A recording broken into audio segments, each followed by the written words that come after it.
Right bulletin లో big breaking చూస్తున్నాం. తెహల్కా మాజీ ఎడిటర్ తరుణ్ తేజ్ పాల్ కు బాంబే హైకోర్టు షాక్ ఇచ్చింది. 2013 నాటి గోవా అత్యాచారం కేసులో భాగంగా తేజ్ పాల్ ను బాంబే హైకోర్టు గోవా బెంచ్ దోషిగా తేల్చింది. ఇక సెషన్ కోర్టు ఇచ్చినటువంటి నిర్దోషిత్వ తీర్పును రద్దు చేసింది. గోవా ప్రభుత్వ అపీల్ ను సమర్థించిన హైకోర్టు ధర్మాసనం ఇక నిర్ణయాన్ని తీసుకుంది. సహోద్యోగిపై లైంగిక వేధింపుల ఆరోపణలతో 2013లో తరుణ్ తేజ్ పాల్ పై కేసు నమోదైంది. దీంతో తరుణ్ తేజ్ పాల్ కు 10 ఏళ్ల పాటు జైలు శిక్ష, అలాగే 5 లక్షల రూపాయల జరిమానా కూడా విధించింది న్యాయస్థానం. ఇక 2 వారాల్లోగా లొంగిపోవాలంటూ హైకోర్టు ఈ సందర్భంగా ఆదేశించింది.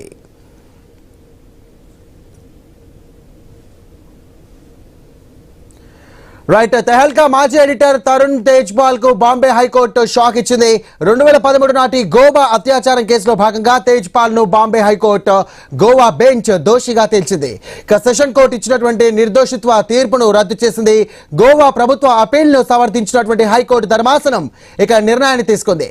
సహోద్యోగిపై లైంగిక వేధింపుల ఆరోపణలతో 2013లో తరుణ్ తేజ్ పాల్ పై కేసు నమోదైంది.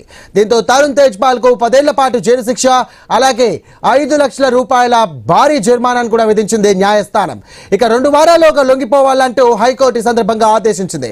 రైట్ ఇదే అంశానికి సంబంధించి మరిన్ని డీటెయిల్స్ అందించడానికి మా కరెస్పాండెంట్ ఫోన్ ద్వారా రాము సిద్ధంగా ఉన్నారు. రాము,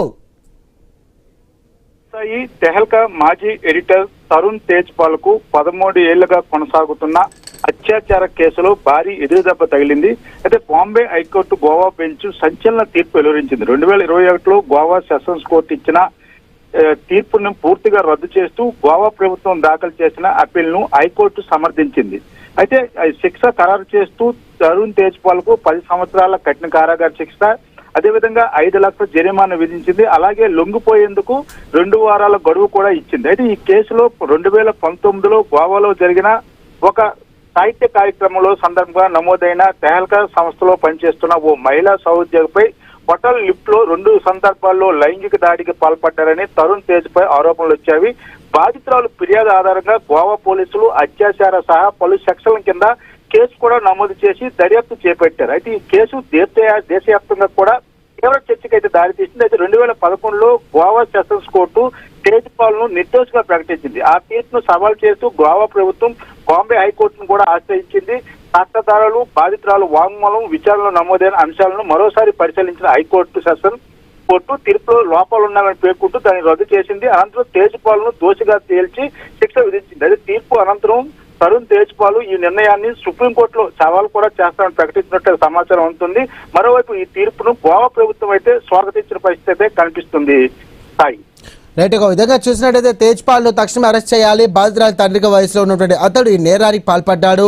బాధితురాలు నిరాకరణ పట్టించుకోలేదు. ఒక అమ్మాయి వద్దంటే దాని అర్థం వద్దనే అంటూ కూడా న్యాయస్థానం కీలక వ్యాఖ్యలు చేసింది. సో ఈ వ్యాఖ్యలు ఏ విధంగా చూడొచ్చు? సో తరుణ్ తేజ్ పాల్ లాంటి వ్యక్తులకు ఇది ఒక గట్టి గుణపాఠంగా భావించవచ్చా?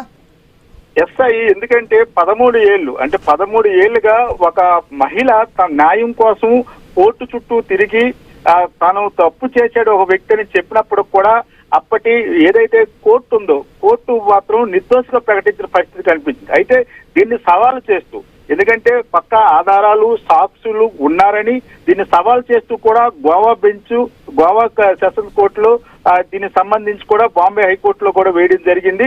ఈ నేపథ్యంలో ఇది దోషి ఎప్పటికైనా తప్పించుకునే పరిస్థితి లేదని మరొకసారి నిజమైంది. అంతేకాకుండా సదరు మహిళ ఎవరైతే ఉన్నారో ఆ మహిళ మాత్రం సుదీర్ఘ కాలం పాటు దీనిపై న్యాయ పోరాటం చేసింది, న్యాయ పోరాటంలో గెలిచింది.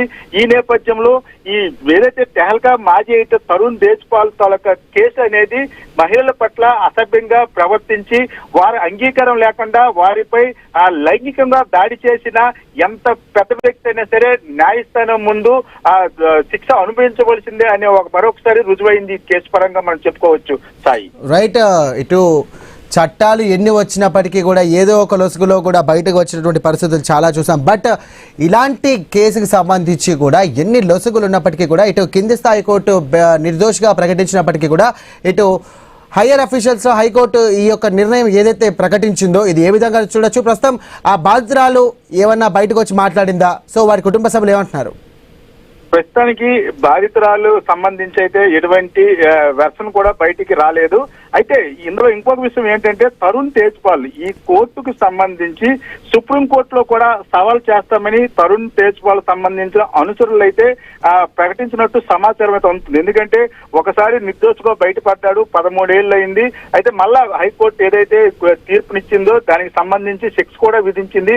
ఇప్పుడు మరొకసారి సుప్రీంకోర్టుకి వెళ్తానని చెప్పడం కూడా న్యాయస్థానంలో ఉన్న లుసుకులను ఏ విధంగా ఈ యొక్క బడాబాబులు వాడుకుంటున్నారో అర్థం పట్టేలాగా ఉంది. ఎందుకంటే ఒకసారి కోర్టు నిర్దోషిగా ఇచ్చి తర్వాత మళ్ళీ దానికి సంబంధించి దోషిగా తేల్చిన తర్వాత కొంచెం ఏదైతే ఫైనాన్షియల్ గా కొంచెం స్ట్రాంగ్ గా ఉన్న వ్యక్తి మరొకసారి సుప్రీంకోర్టు కూడా వెళ్తానని చెప్పడం, తన అనుచరులు ప్రకటించడం కూడా న్యాయస్థానాల మీద కొంత నమ్మకం పోయే పరిస్థితి అయితే కనిపిస్తున్నాయి. ఎందుకంటే ఒక న్యాయస్థానం ఇచ్చిన తీర్పును ముఖ్యంగా ఇలాంటి సెన్సిటివ్ విషయాలు, ఎందుకంటే ఒక మహిళలకు సంబంధించి ఇష్టం లేకుండా లైంగిక దాడి జరిగిందని కోర్టుకి వెళ్లి కంప్లైంట్ ఇచ్చిన నేపథ్యంలో కోర్టు తీర్పు వచ్చిన తర్వాత కూడా కింద స్థాయి, పై స్థాయి, అలాగే హైకోర్టు, సుప్రీంకోర్టు అని కోర్టు తాలూకా తీర్పులు కూడా మారడంపై కూడా విమర్శలు వస్తున్న పరిస్థితి కనిపిస్తుంది.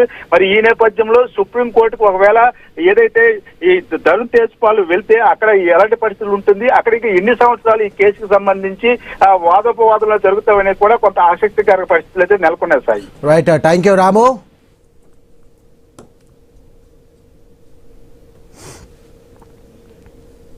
अभी तो दोपहर को जज अभी बताएगा, अभी जब सुन लेंगे उसके बाद हम सुप्रीम कोर्ट जाएंगे, 100% जाएंगे, हमको कोई डाउट नहीं है.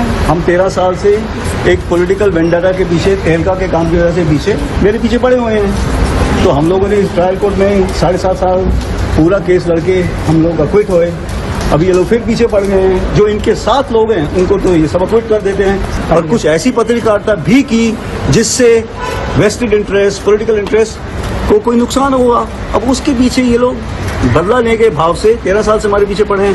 इन्होंने मेरी पत्रकारिता बंद करा दी, इन्होंने तहलका बंद करा दिया, इन्होंने मेरी किताबों को छपना बंद करा दिया. लेकिन हम लड़ेंगे.